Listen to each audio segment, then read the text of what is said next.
రమ్మన్నాడు. మీ మీ ఇంటికి రమ్మన్నాడు.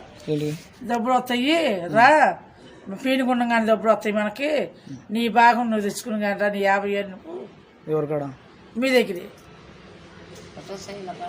ఆమె చచ్చిపోయింది మన రావు మనకి అని పొద్దున్నే వచ్చారు మా ఇంటికి.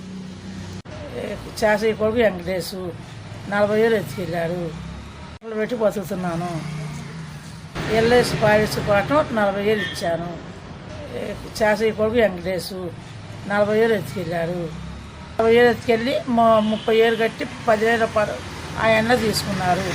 మాకు మోసం చేశారు. ఆయన సొమ్ము డబ్బుల కోసం పోతే అడుగుతాకపోతే చీర పట్టుకు రాగారు.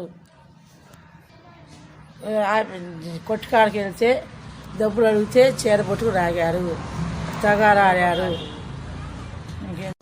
కట్టమంటే సరైన కట్టాక 40,000 అన్నారు. సార్ 40,000 ఇచ్చాక తీసుకెళ్ళి కట్టారు. నాకు తెలియదు. నాకు తెలియకపోతే తర్వాత మొన్న వెంకటరావు నాకు చెప్పారు, ఇట్లా 10,000 నీకు వస్తాయమ్మని చెప్పారు. అయ్యా నేను పోయి అడిగితే నేను ఎందుకు ఇస్తాను వెళ్ళి అడిగితే 10,000 ఇవ్వమంటే నేను ఏం చేసుకుంటావు చేసుకోమన్నారు.